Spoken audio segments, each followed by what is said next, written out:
Ladies, are you ready? Oh, it's time. Let's go. Yeah. Okay, let's go.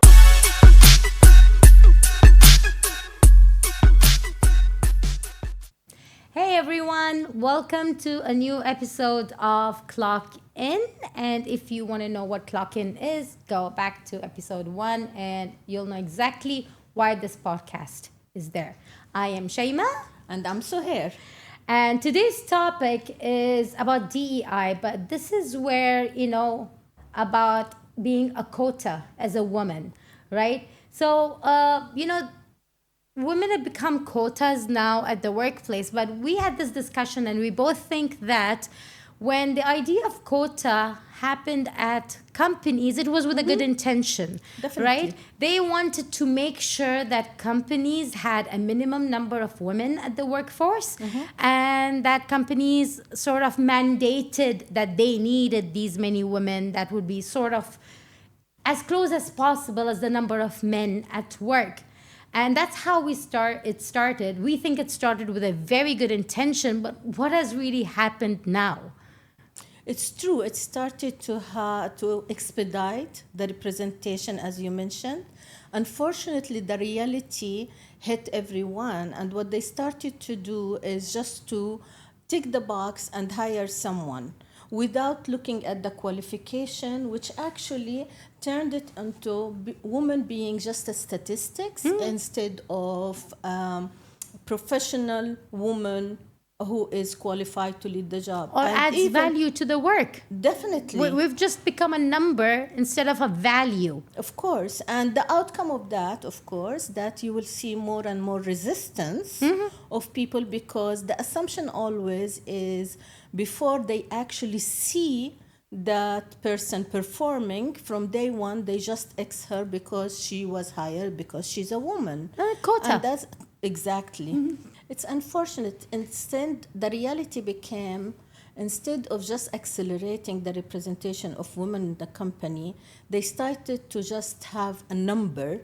So we became a statistics that companies can just use and say, we hired X percentage of women, or we have this number of ladies in this department and that department. And unfortunately, when this is done, we become just a statistics and no one actually focus on the talent that we have. Now, the challenge that you have and the outcome will come out of it as a result that it will create resistance, okay, where even if the woman is qualified, people will look at her that she was hired because she's a woman. Yeah. And they will forget about her qualification and what she can offer to the company. And this happens, unfortunately, in many cases from day one. They just put an X on her. Oh, she's a woman, and that's why they hired her. I don't have a problem to so much extent with that, because even if you are hired with the right qualification, you'll face resistance. My issue is when, in order to fill the numbers up, they'll just hire anyone anywhere. True. So they'll most of the time hire the wrong person in the wrong place, and that'll make us look even bad. See, we hired a woman. She doesn't know what she's doing. She doesn't understand. She can't do the job. Well, because you hired an engineer in a sales job, all right? For example. True. Why? Because you're just ticking. True. She's just a number. And this is where I'm annoyed, because with resistance, we face resistance every single day. But how do you fight when they will show you an example where, because they put a woman in a certain place, she screwed up, and they're like, see, we told you so. Or even sometimes they put the woman in the wrong place, okay? Meaning, you have a trusted talent that you have in your company, okay? And this lady, for example, I'm going to give you an example of a lady that I worked with, and she did an amazing job in her previous position. And she achieved amazing results. She saved the company a lot of money with so many initiatives that she had on cost saving. And they even invested in her, moving her from one place to the other. Okay, on those international assignments, right? Yes. Uh, and then If you don't know who we're talking about. you will know. Then it comes reorganization, and you find them. Okay, each department now, they have a target. They have a KPI that they have to meet an X percentage of women. Let's say maybe 20% We went of from women. KPIs of productivity to KPIs of how many women are in my department. Exactly. So they moved her into a department, okay, to achieve that target. Unfortunately, what happened, they reassigned her to a role where she's not even an expert, or she doesn't know much about. And what happened that at that time, she took it as a new opportunity. But if you put people on places where they don't have the minimum, knowledge to work on it, what will happen is, instead of having this shiny star, you basically dim their light, and they become some people who just come to work. You burn them out faster. Definitely. So if a normal person who knows this job burns out in 2 years, you'll burn them out in 2 months. Definitely, you change the whole energy that they have. And it's unfortunate. That's what happened with the lady that I'm talking about.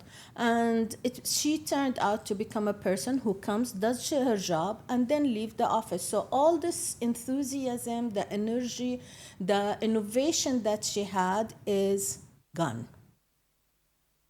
And this is, I think, happens not only with this example, it happens in a lot of organizations. And again, it's just to meet a KPI, not within a company, even within a certain department. Yeah, and the thing is that what happens is, because they, like this one, what happened in the example you're giving, they'll hide it because they cover for the failures. And then what they'll do is out of 20 failures, you'll have 1 or 2 success stories, and they'll blow it out of proportions. Oh, see, wow, we have women empowerment, and it's the other way around. And they'll always put the person, like, very good word you said, the shining star, right? They'll always look for someone who will help their propaganda, right? Will make them look good in front of their managers. Like, I'll tell you about that, and then you will know who this lady is. There's this shining star that we worked with, and we don't say she's not talented. There is no one who's not talented. True. But the certain field of business they kept pushing her to is not hers. Okay? She is not a person for that line of field. Okay? Let's say sales, for example. Okay? And to push this person not only parallel but vertically to go up, when this person is, just because they are a shining star and they look really good on a paper, is difficult. Because I'll give you an example. This lady I was talking about, and like I said, she has talents in other things, okay? But this specific part of the business was not for her, right? Like, I'm a lawyer. I will tell you, don't put me in sales. I will fail. For 100% sure, I will fail. I'm a lawyer. I can do law. I can do government relations. I can do maybe compliance is part of legal, but maybe, let's say, brand protection, something that is close to that. Planning, maybe if I'm trained. Sales, no, right? So that means, does it mean I'm useless? No, but if you put me in sales, I will be useless. Yeah. So this shining star, they went all out with their support for her. They even supported her, higher degree, MBA. And I'll tell you this very funny story. So after she got her MBA, we were in the company, we used to they were very active with giving us trainings on specific topics. And this topic was about negotiations. And there was this professor that came in. I swear to God, it was an amazing session. It was extremely amazing 2 hours that I sat in that session. Wow. Now, unfortunately for me, I was distracted because this lady was next to me. Okay. And so this professor was saying that negotiations is not all the same. And I know because I'm a lawyer, right? So a B2C negotiation is different from a B2B negotiation. The dynamic is different, the risks, everything. And then she turns to me and she goes, Shaima, what is B2B? Oh my God. Now, mind you, even my master's degree is in law. So my bachelor's is in law, my master's is in law. So if I asked that question, I may be justified, maybe. But I've been in the business too long. Even I should know this, and I do know it. But she just literally 2 months ago completed her MBA, Master's in Business Administration. She was asking me what is B2B.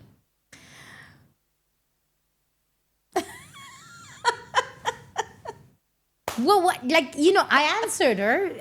But then this is where, example, as a woman, I will be very honest, I get offended when they do this. Of course. She shouldn't be in the line of business where these are common things to be known and she's not capable of. Maybe she would have been excellent in the service. So that some people, even with training, even if you train me in sales, I am pathetic. Wallah, my attitude in sale is you want to buy. You don't want to buy, ma'as-salama, go. It's personal choice. I'm terrible. I would not be good in sales, right? But in I will tell you, in negotiations for legal, I have negotiated hundreds of millions of dollars of contracts. Right? And I bring exactly the results I want because that's my expertise, my line, my training, whatever. I think she would have been excellent in the service sector. Where she had to greet people and make them feel comfortable and receive them. And she would have made every customer feel like a VVIP, right?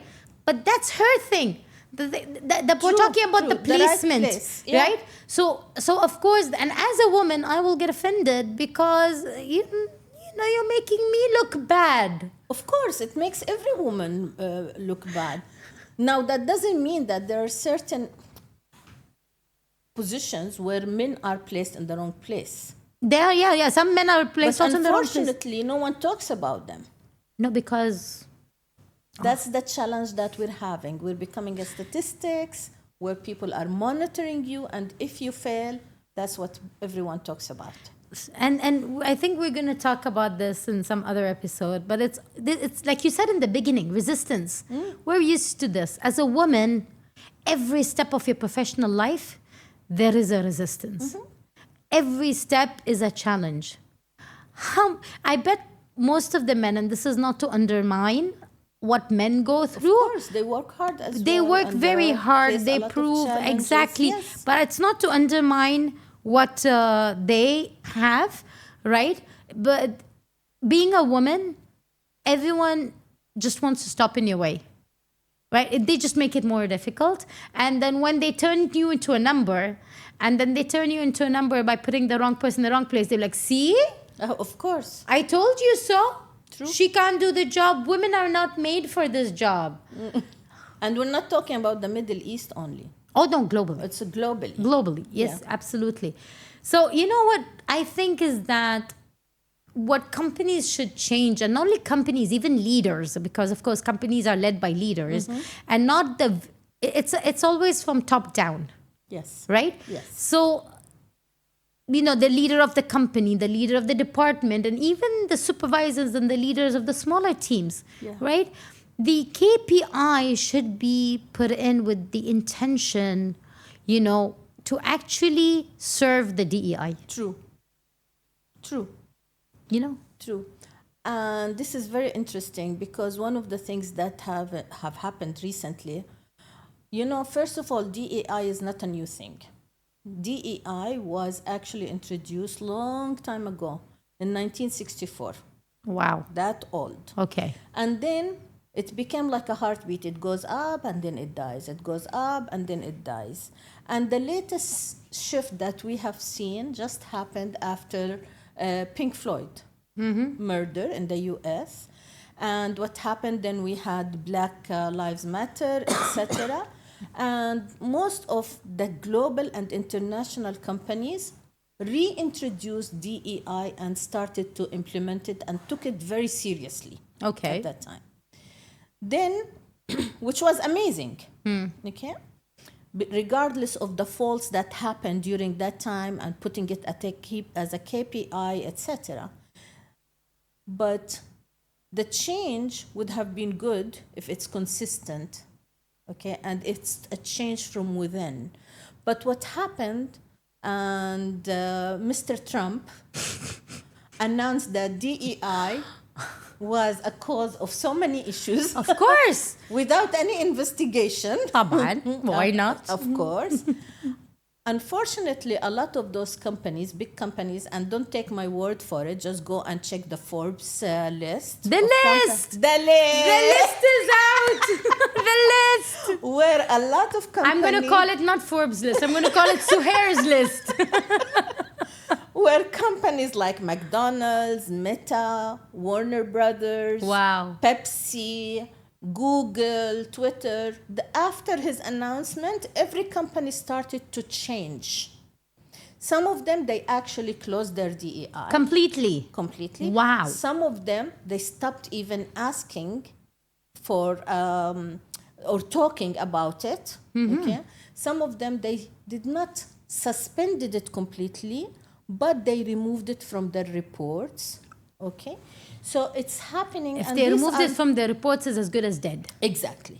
So unfortunately, those are not small companies. No. Okay. And they'll set an example. So everyone is like, if Google's done it, we can do it too. But the funny thing is the reason that what they're saying that we are re-evaluating. صح. Yeah. Okay. Yeah. We're focusing on merits. What? Merit. Performance. صح. Okay. Yeah, That's what they're focusing on now. Okay. So please go to the Forbes list. Suheir's list. Suheir's list. So what do we put in search? What do we put on search? Just check on DEI companies rolling back on their rolling back on their DEI. There we go. That's what you search if you want that list. We'll probably put a link for you in the caption too. We might. So again, change has to come from within. It has to be a natural change, especially that women represent 50% almost of the population. More than 50%. Let's say 50%. You're right. But the thing is that what we want to say is that, you know, we've got to stop chasing visibility, right? True. We want to stop using these numbers to show off to our bosses. See, look at me, now I deserve a promotion. Or no, I deserve a pay raise because look at me meeting the numbers. Instead of that, look at it that there are many, many women that can bring so much value to your organization. The example that Suheir mentioned earlier about this lady, when she was in her previous position, she was doing wonders. She was spoken about in many meetings about her great achievements. And I think they did her bad by moving her out of that. And she didn't move from within the department. They moved it to another department. Yes. She was a good sport and she took it up as a challenge, but that's not her expertise, right? So I think what really would be is when leaders promote or hire women or move them, right? Let's ask a good question, like you would ask a male employee, the same thing. Why this person for this position? What will they bring to the table? How will they make this job better? True. It doesn't matter if it's a man or woman. The way you will screen the 10 men to come up with your best candidate for the job, screen with the 10 men, other 10 women, and be it a man or woman, pick the right person for the job. And that's why it should start from the hiring process. I hope one day we're going to reach to a point where actually they look only at the qualifications without looking at genders or pictures. Like in this area, they put a picture in the CV. But if you just look at qualification of a person, without even looking sometimes at name. Let HR start doing this and then see which person or which qualifications fit better or the best for this position, and then start to look into more details, start to look at the name, start to look at the gender, etc. Qualifications are the base of everything. How are they going to meet quotas? If they do that, Suheir, they won't hit their KPI.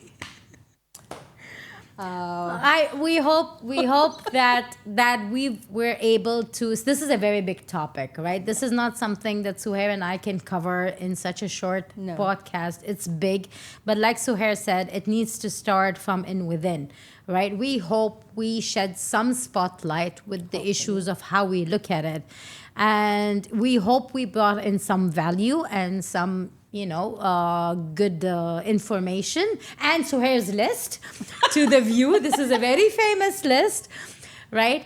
And, thank you for watching us. Stay tuned. Our episodes go out every first and third Wednesday of the month. So that's every 2 weeks. We're going to add our socials and emails down in the captions.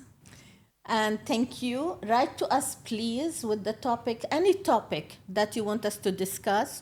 We're open to any thoughts, ideas, and I believe I speak for the both of us when we say our purpose actually is to empower and listen to every professional woman actually, regardless of what age, which industry, whatever.